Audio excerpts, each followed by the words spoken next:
Saludos amigos televidentes que nos observan aquí en el país y a lo largo de todo el mundo a través de las redes sociales y en los Estados Unidos. Hoy no estará presente nuestra productora general Mayra Ogando por motivos ajenos a su voluntad. Sin embargo, un servidor, Eli Heilige, con ustedes para hablar para el desarrollo de este espacio de Entérate con Mayra.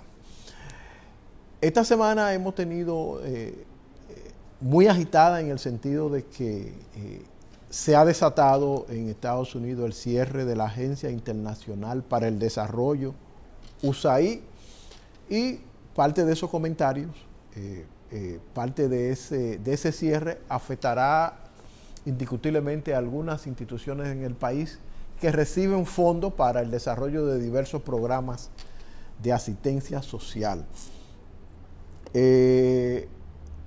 Esta oficina fue ordenada el cierre por el gobierno de Trump, pero instigado por Elon Musk, que dirige una institución nueva en los Estados Unidos que busca mejorar la eficiencia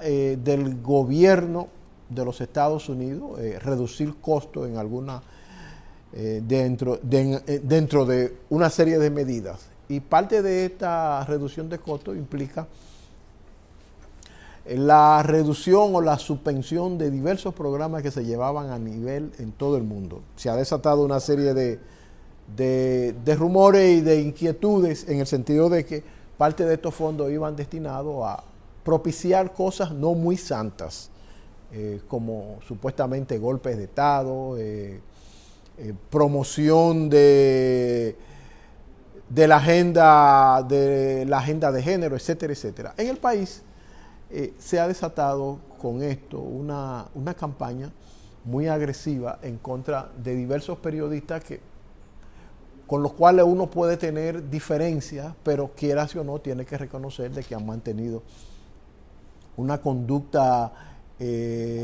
firme, derecha, en defensa de los valores, hay que decirlo, de los valores democráticos y en lucha contra la corrupción.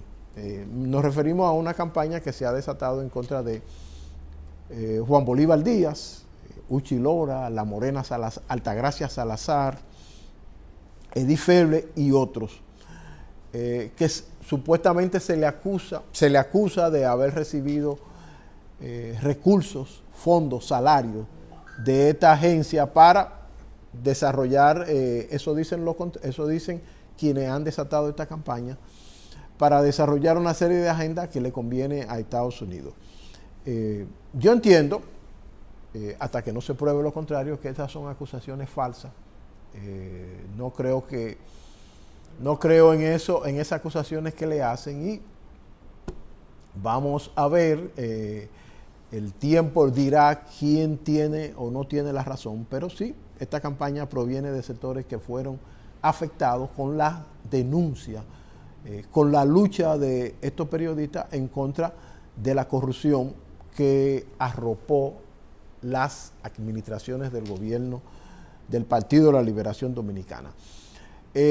Hay otras informaciones relativas con esto. El secretario general del Partido de la Liberación Dominicana dijo que el gobierno de Danilo Medina y del PLD fue sacado del poder mediante un golpe blando, un golpe de Estado blando,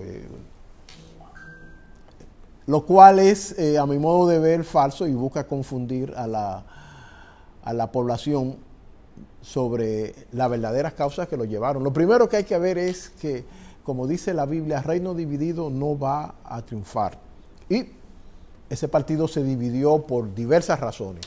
El profesor Leonel Fernández, que había sido presidente en 3 oportunidades en el país, salió de ese partido denunciando que ya había agotado su periodo histórico, que era un partido lleno de que le habían robado las elecciones. Luego, el Partido de la Liberación Dominicana, los gobiernos que desarrollaron, Altaron a la población, esa es la palabra, altaron a la población con una serie de hechos que tienen que ver con la corrupción, y eso motivó a que esta organización fuera sacada del poder, no con un golpe blando, sino con el voto de la mayoría de los dominicanos. Es necesario hacer este tipo de aclaración porque los políticos siempre hablan a su conveniencia y quieren ocultar los hechos.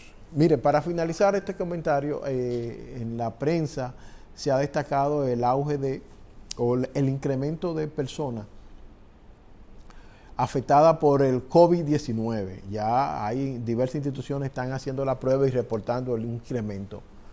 Vamos a pedirle a la población que se cuide de esta enfermedad y que todavía están abiertos los centros de vacunaciones donde pueden ir y vacunarse para evitar esta enfermedad que cobró cuando afectó el país, yo creo que 4,000 y pico de víctimas.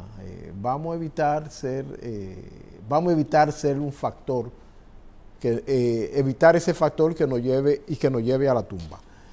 Mantenga la sintonía, vamos a hacer mantenga la sintonía con este espacio, vamos a hacer una breve pausa para venir con un invitado de lujo que tenemos hoy. Así que mantenga la sintonía.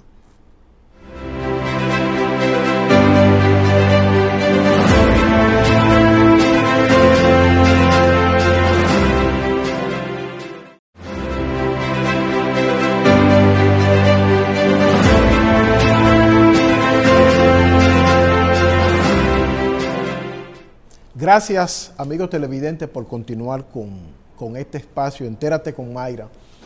Y ha llegado el momento estelar de este espacio, la entrevista central. Hoy contamos con un invitado de lujo, como lo es el señor Luis Holguín Veras, psicólogo y activista social y un realizador de muchísimas actividades que ahora en esta entrevista ustedes se van a enterar. Con él vamos a conversar sobre diversos temas.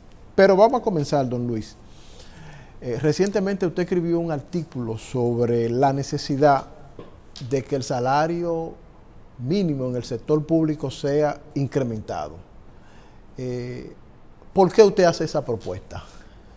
Así que nada, saludar a toda la audiencia y agradecerte, Eli, por esta invitación. El salario mínimo del sector público no se aumenta desde febrero del año 2019 y permanece estático fijado en 10,000 pesos. Esta situación tiene un agravante y es que el sueldo mínimo del sector público no tiene ninguna legislación, ninguna normativa que instruya su revisión y sus incrementos, como sí tiene el sector privado. Los salarios mínimos del sector privado, el mismo Código de Trabajo se instruye a una revisión periódica para actualizarlo, para indexarlo. Y incluso se cuenta con el Comité Nacional de Salarios, que es el que se reúne de una forma tripartita y hacen esa revisión, y justamente en este momento están precisamente trabajando con esa situación, con una revisión del salario nacional, mínimo nacional del sector privado no sectorizado, básicamente en este momento. Sin embargo, el sector público, al no tener ninguna disposición, cuando digo ninguna disposición me refiero a que ni la ley de función pública, ni la ley de salarios del sector público contemplan ningún aspecto que se refiera a la actualización, a la revisión, a la indexación del sueldo mínimo del sector público. Entonces, como tú entenderás, este salario se ha quedado totalmente desfasado. Estamos hablando de que en el costo de la canasta familiar a enero de este año terminó el salario, el costo de la canasta familiar a nivel nacional en 46.420,68 centavos. Y el sueldo mínimo del sector público es 10.000. Compararlo con el costo nacional quizás sea muy alto. Vamos a compararlo con el quintil de la extrema pobreza, el quintil 1, que corresponde al 20% de la población que menos gasta, que menos tiene para gastar, que es 27.828,58 a enero de este año, según el Banco Central. Vemos que el sueldo mínimo del sector público está casi 3 veces por debajo de esa cantidad. Y entonces entendemos que el gobierno no puede seguir indexando, aumentando el salario mínimo nacional del sector público, que se debe aumentar, sin tocar el sueldo mínimo del sector público, que está totalmente deprimido y fijo desde hace 6 años en 10.000 pesos. ¿Y qué respuesta han recibido las autoridades ante esos reclamos? Hemos tenido, desde hace mucho que estamos en este tema, no ha habido mucha receptividad, sobre todo respuesta a este planteamiento. Recientemente, don Gabriel del Río, sindicalista, señaló que era necesario un aumento del sueldo mínimo del sector público, que no es competencia del Comité Nacional de Salarios. ¿De quién es competencia? ¿Del Poder Ejecutivo? Ante la falta de claridad de una normativa que instruya y que establezca una formalidad de cómo revisarlo, esto por uso histórico ha quedado en manos del presidente de la República, que por decreto es el que va fijando estos mínimos. Es algo que los legisladores deberían corregir, porque da pena que teniendo una ley que se refiere a los salarios del sector público, esta ley se refiere a los topes salariales altos, pero no contemple. Nosotros desde el MOPESET, del Movimiento por las Pensiones de los Servidores Públicos, hemos discutido este tema y creemos que uno de los factores que ha incidido en que no se suban el sueldo mínimo del sector público tiene que ver con que muchas multas están referenciadas al sueldo mínimo del sector público, como son las multas de tránsito, las de medio ambiente y otras varias. Y entonces eso hace que en muchas ocasiones no se haya aumentado el sueldo mínimo del sector público para no cargar con el costo político que eso tiene. Incluso con las pensiones se habla de 8 pensiones equivalentes al salario mínimo. Pero eso es un tema que tenemos, ojalá podamos tocarlo ahora, que tiene otras aristas, porque incide en las pensiones de los servidores públicos. Pero vamos a abrir ese tema para explicarte algunas cosas. Pero lo interesante es que al parar de tener el monto por tanto tiempo, hace que las multas realmente pierdan su efecto de educar, de corregir, de forzar al cumplimiento de ciertas normativas. ¿Por qué? Porque la multa queda muy por debajo de lo que es el nivel de ingreso que las personas tienen, y entonces se convierte en algo que se puede pagar con facilidad con tal de hacer una violación. Entonces el gobierno tiene que ser consciente de que el sueldo mínimo del sector público no es conveniente tampoco, incluyendo el tema de las multas, el mantenerlo tan bajo como ahora está. Habría que derogar si no se quiere afectar la multa, habría que derogar muchas leyes. Sí, yo creo que el legislador es muy claro cuando habla del sueldo mínimo del sector público y cuando habla del salario mínimo nacional, que son dos cosas totalmente diferentes. Y creo que es importante que si se va a seguir usando el sueldo mínimo del sector público como un criterio, debe dotarse de un mecanismo que obligue, que instruya a su revisión e indexación periódica.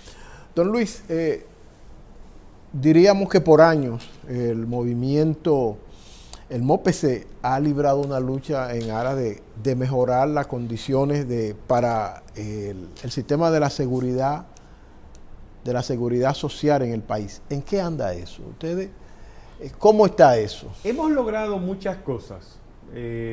Una de las primeras luchas que tuvimos Por ejemplo, fue... ¿le reconocieron a empleados públicos? Sí, sí. El primer logro que tuvimos fue una demanda que hacíamos para que a los afiliados que se les diagnosticara con una enfermedad terminal se le devolviera la totalidad de su fondo.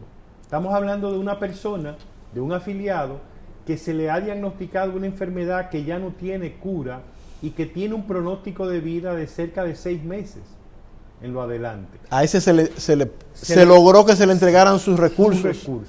Y eso permite que esa persona pueda usar ese fondo para sus gastos de medicamentos y tratamientos o para repartirlo en vida a sus herederos. Para lo que él entienda. Lo que él entienda mejor. Y eso fue una gran cosa que aprobó el Consejo Nacional de Seguridad Social. Una segunda demanda que hacíamos era el reconocimiento del derecho a permanecer en el sistema de reparto de aquellas personas que, siendo servidores públicos y habiendo comenzado a trabajar desde antes de que esta ley se comenzara a implementar el 1 de junio del 2003, teníamos derecho a permanecer en el sistema de reparto. El Consejo Nacional de Seguridad Social, por muchos años, cerca de 20 años, les negó este derecho a todos los que tenían menos de 45 años, luego llevado a 44 años, que la ley les faculta. Logramos en julio del 2023 que el Consejo reconociera este derecho.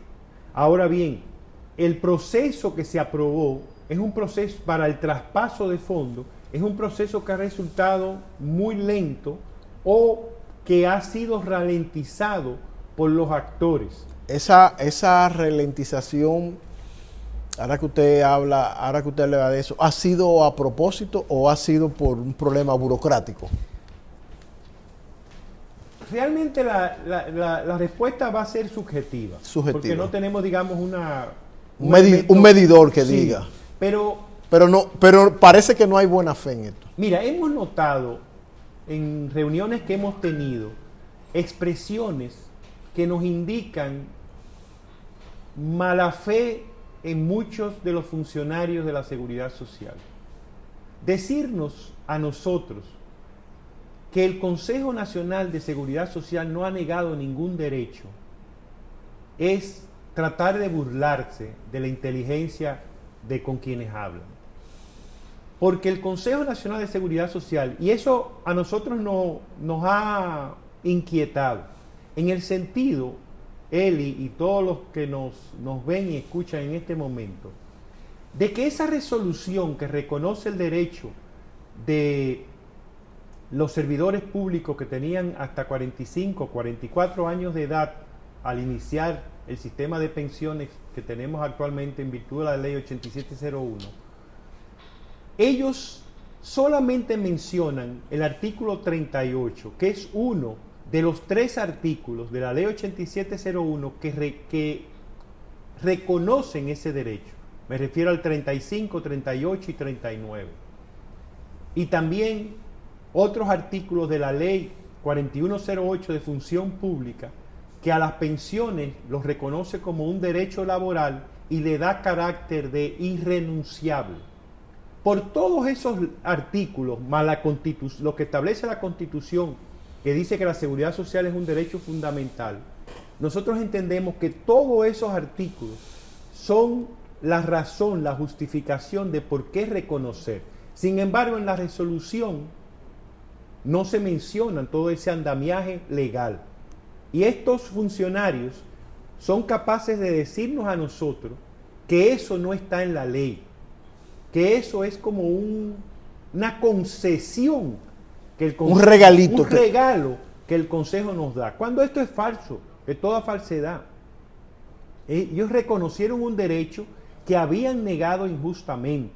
Entonces eso nos mueve a al pensamiento de que estos funcionarios, me refiero a funcionarios de la Superintendencia de Pensiones, que creo que nunca han subido en defensa de un derecho de los afiliados, me lo digo, han subido al estrado. O sea, ellos más o menos defienden con más facilidad los intereses de los...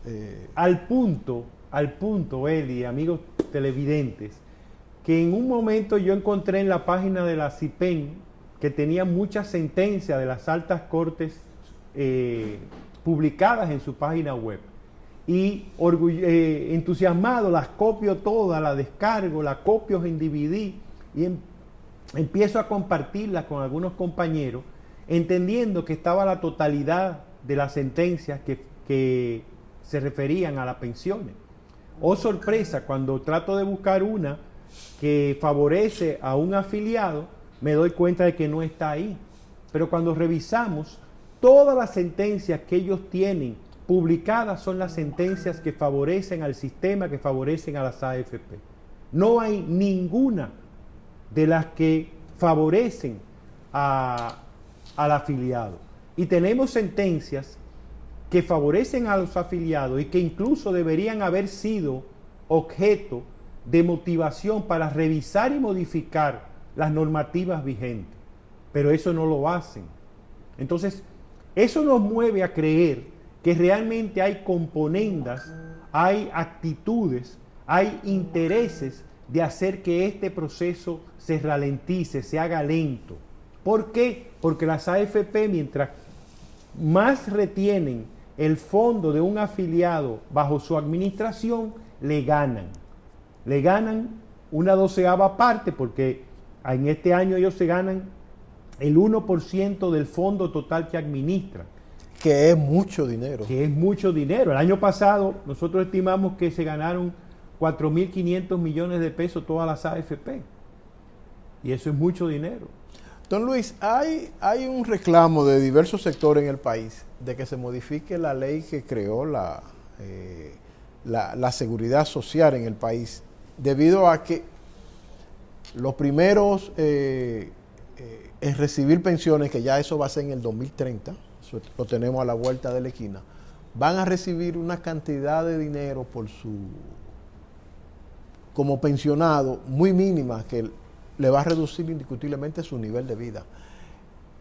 ¿Cómo está la lucha para reconocer que es necesario modificar esta ley? Mira, desde hace mucho la Coalición por la Seguridad Social Digna presentó propuestas en este sentido, de aprovechando la orden que daba la ley de que se revisara periódicamente la ley 8701 para ajustar. Creo que la ley establece 10 años. 10 años, pero ya vamos por 20 y pico.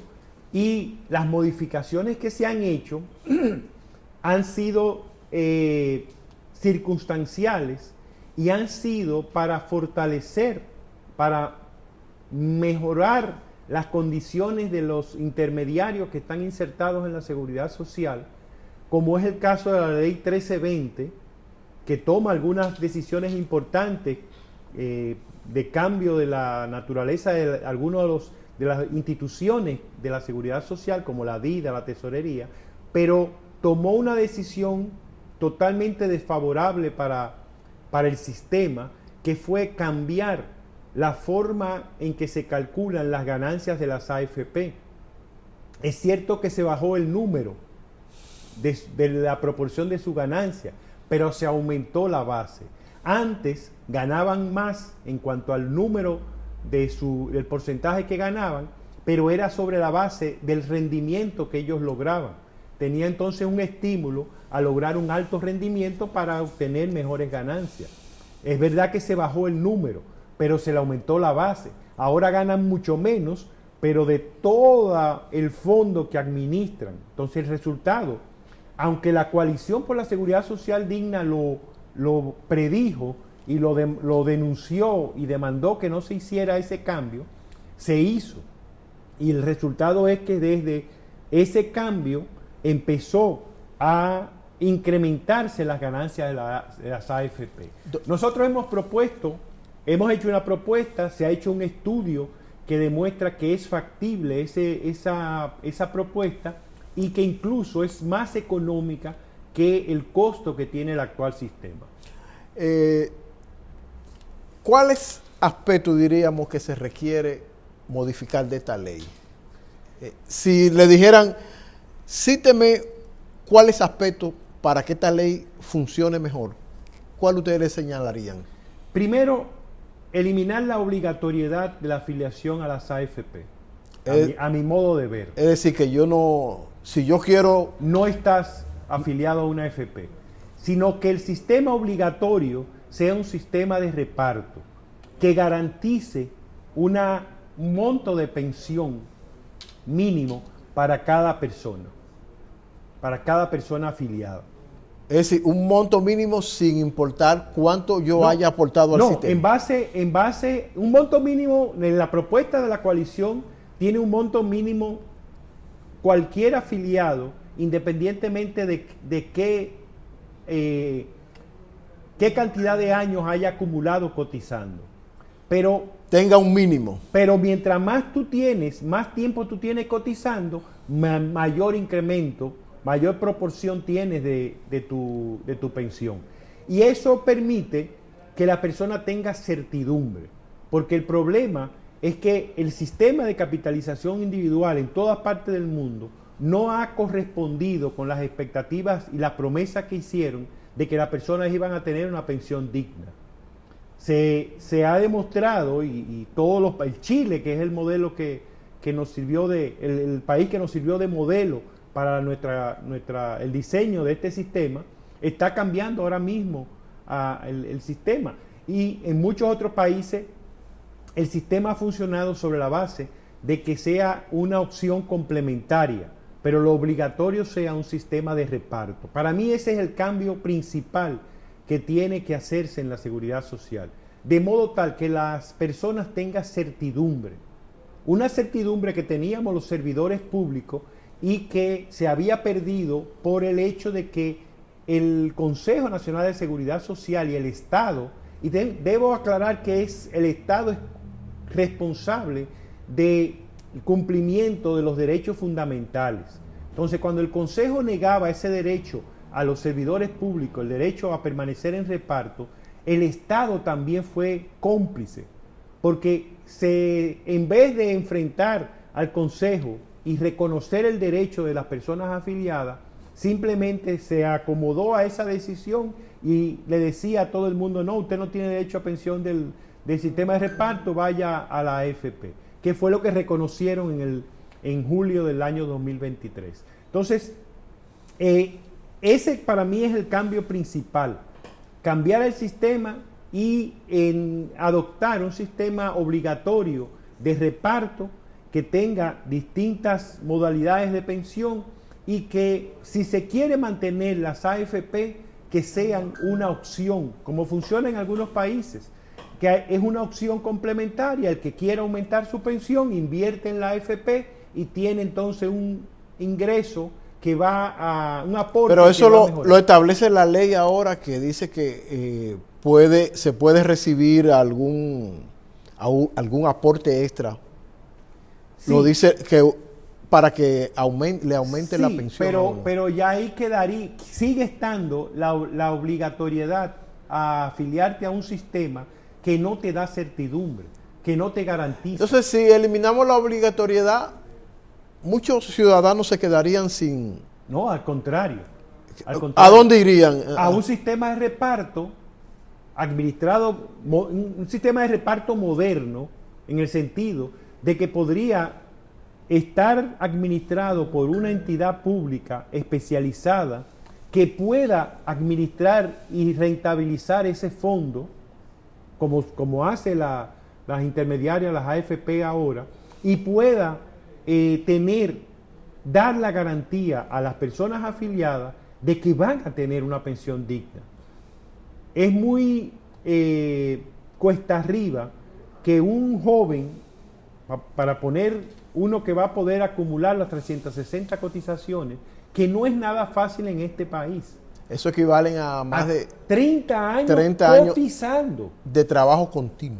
Entonces tú tienes un agravante de que cuando tú sales de un empleo, no necesariamente consigues el empleo, un nuevo empleo rápidamente. Tú puedes durar varios años para conseguirlo. Pero tienes también el problema de que tenemos una sociedad en donde el mercado laboral no te da garantía de permanencia a partir de ciertos años.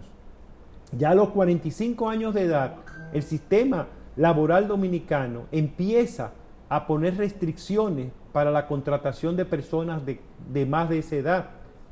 Hay lo que se llama edadismo, hay un filtro, un obstáculo que hace más difícil el acceso de las personas con edad al mundo laboral.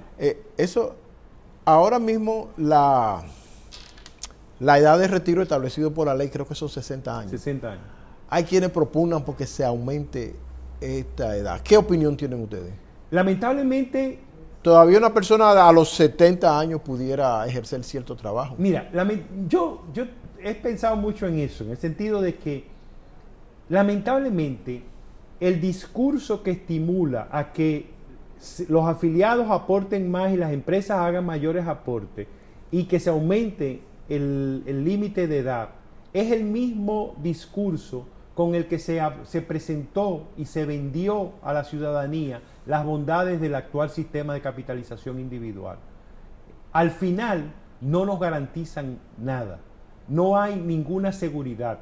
¿Dónde está la evaluación de los estudios con los que se aprobó la ley actual, la 8701? ¿Dónde está la auditoría, la evaluación de la efectividad que la capitalización individual tiene con respecto a lo que prometió? Entonces, ¿qué me dice a mí que llevando a los 65 años y aumentando mis aportes, eso me va a garantizar una pensión digna?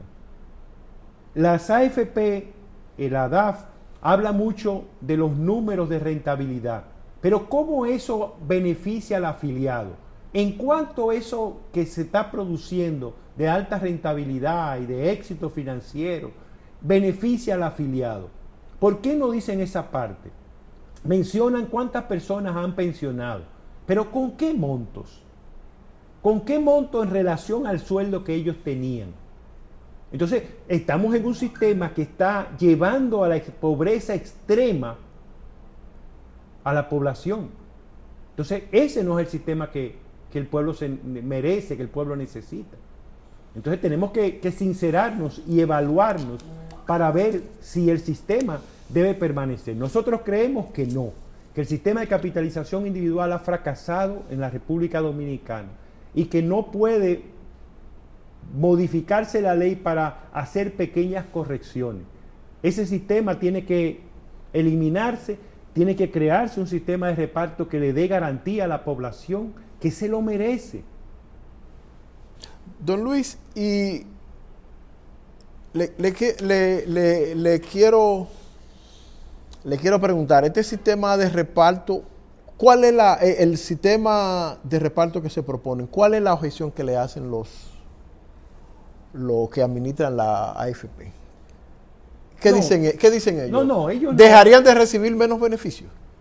Obviamente, porque, oye, Eli y amigos televidentes, tener un negocio que obliga a los clientes a estar y consumir y aportar a ese negocio, es el negocio del siglo.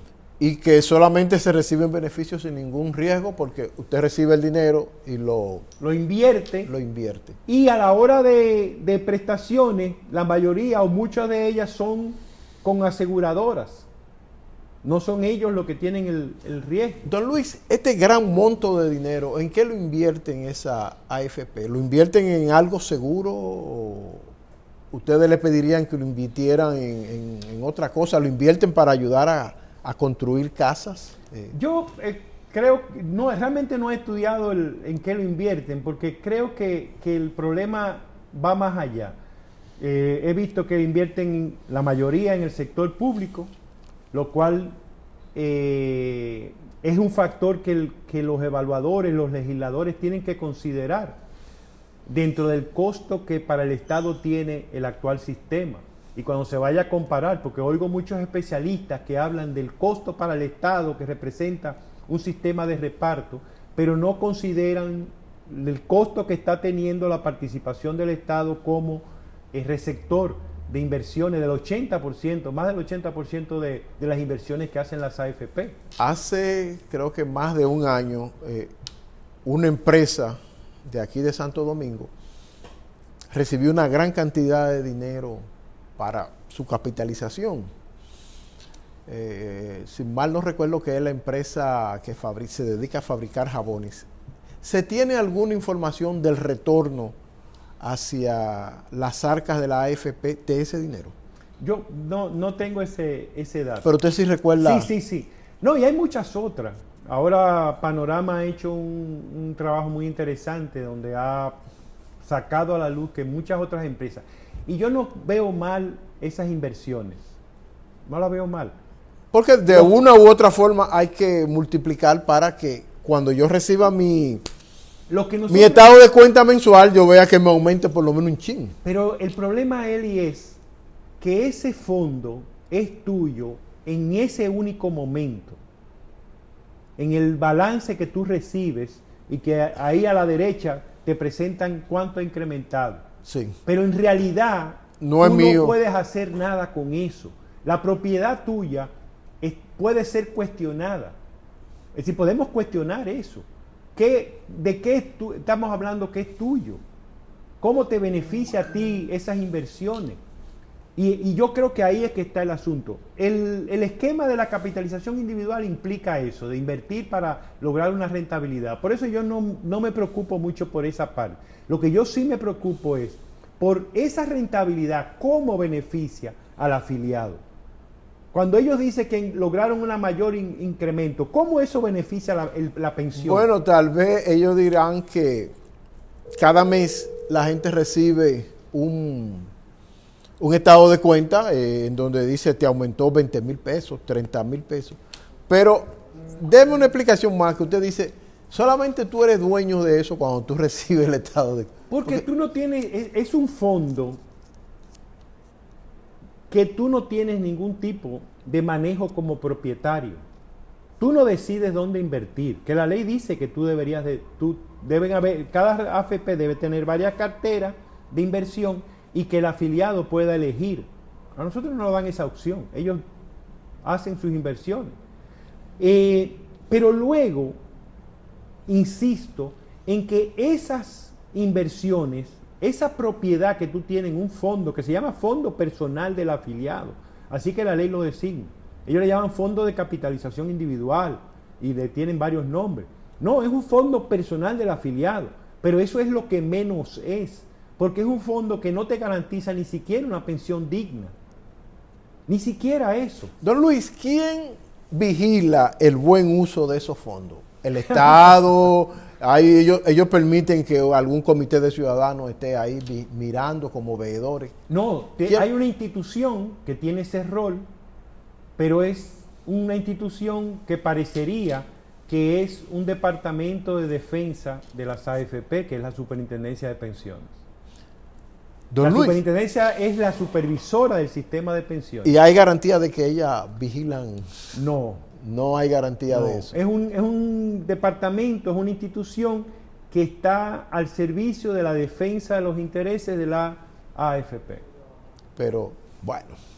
En este país es que estamos. Don Luis, con usted pudiéramos seguir conversando sobre este tema y muchísimos otros, pero usted sabe que el tiempo en televisión es breve y le agradecemos su participación en este espacio y lo comprometemos a que en otra oportunidad que usted tenga, que usted quiera venir aquí a expresar esos conceptos, puede hacerlo. Gracias. Vamos a aprovechar finalmente para invitar a este próximo martes a toda la prensa nacional a que nos acompañe en la presentación del estudio que hemos hecho de todas las pensiones que se han otorgado desde el 2019 hasta el 2024. un análisis donde caracterizamos esas pensiones y analizamos el caso de las pensiones civiles, que son las que se le otorgan a los empleados públicos. Y tocamos distintos aspectos en el tenor de justificar y demostrar que es necesario y posible ajustar la forma en que se calcula el límite máximo de pensión que está afectando a muchos servidores públicos por un incumplimiento de lo que dicen las leyes 379/81 y 8701. Muchísimas gracias, don Luis, por su participación en este espacio, y a ustedes, amigos televidentes, mantengan la sintonía porque hay más, mucho más en este programa Entérate con Mayra.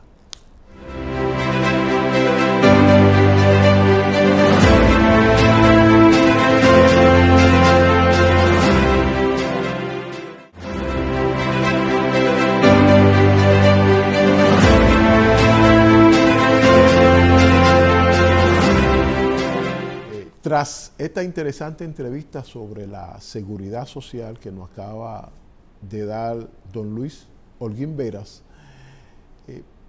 pasamos a nuestra sección estelar migratoria con Sara Espinosa, que ya por cierto regresó de los Estados Unidos. Así que adelante, Sarita. Saludos, amigos, muy buenos días. Soy la abogada Sara Espinosa. Hoy en la sección migratoria te hablaré del boletín de visas que publica el Departamento de Estado mensualmente sobre la disponibilidad de visas a quienes tienen una petición migratoria en las categorías de preferencia familiar. Estas son la categoría F1 para hijos de ciudadanos mayores de 21 años, la categoría F2A para esposos y esposas de residentes e hijos menores de 21 años. La categoría F2B para hijos de residentes mayores de 21 años. La categoría F3 para hijos de ciudadanos casados. La última categoría es la categoría F4 para hermanos de ciudadanos. Para poder solicitar la tarjeta de residente permanente, conocida como tarjeta verde o Green Card, usted debe ser elegible bajo una de estas categorías. El Departamento de Estado es la agencia que otorga los números de visas cada año. La visa para las categorías de preferencia basada en familia están limitadas a un mínimo de 226,000 por año. En las categorías de preferencia, una visa debe estar disponible antes que una posible inmigrante pueda llevar a cabo uno de los pasos finales en el proceso de convertirse en un residente permanente de los Estados Unidos. Es importante que al momento donde el boletín de visa marque tu fecha de prioridad en la tabla B, la cual indica que puedes iniciar tus 6 pasos o hacer el ajuste de estatus.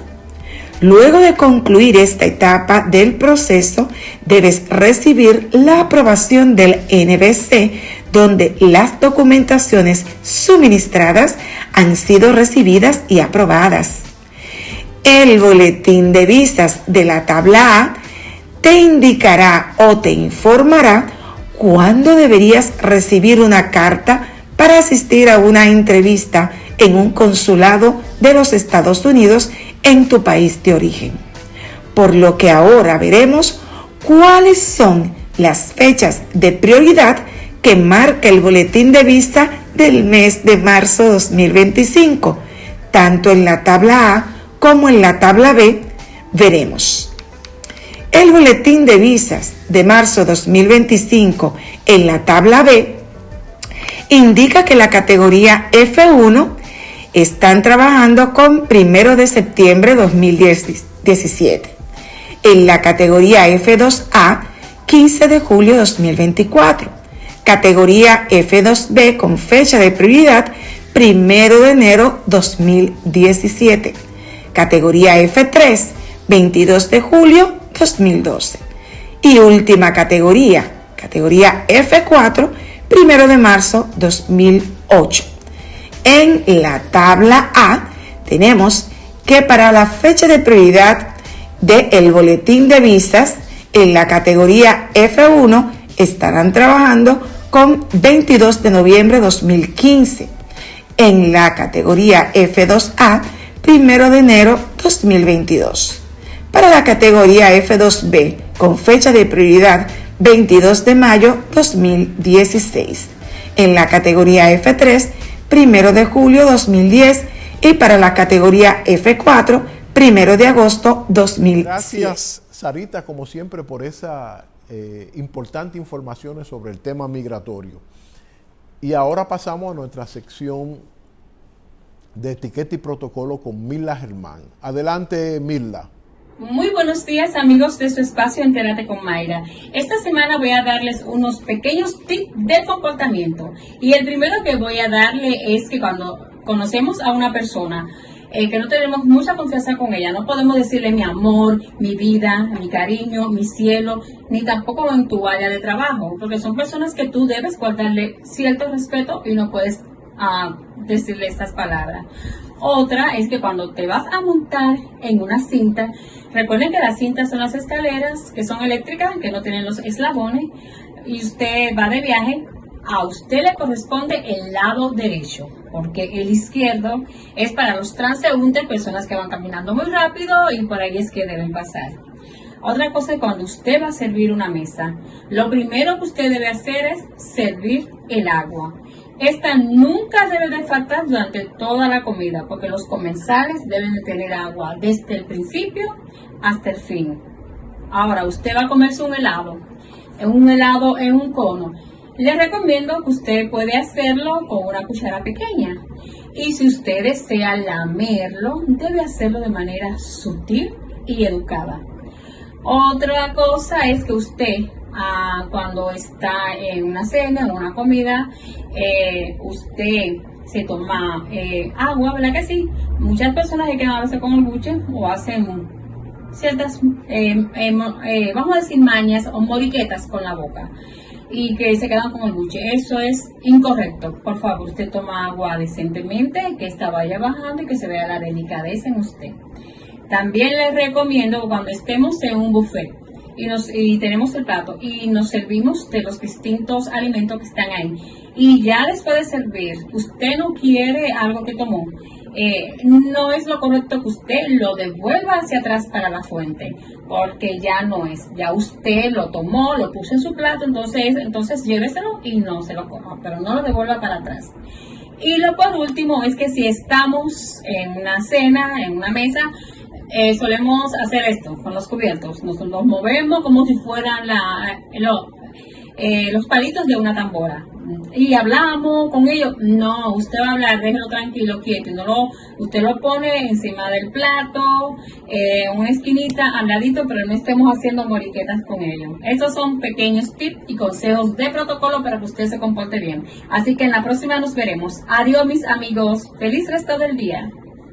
Gracias, Mirla, por esa interesante información sobre etiqueta y protocolo. Y con ella hemos llegado al final de este espacio de Entérate con Mayra. No sin antes recordarles que este espacio se transmite de 8 a 9 de la mañana y en horario diferido durante el curso de la semana. Hasta luego y hasta el próximo domingo.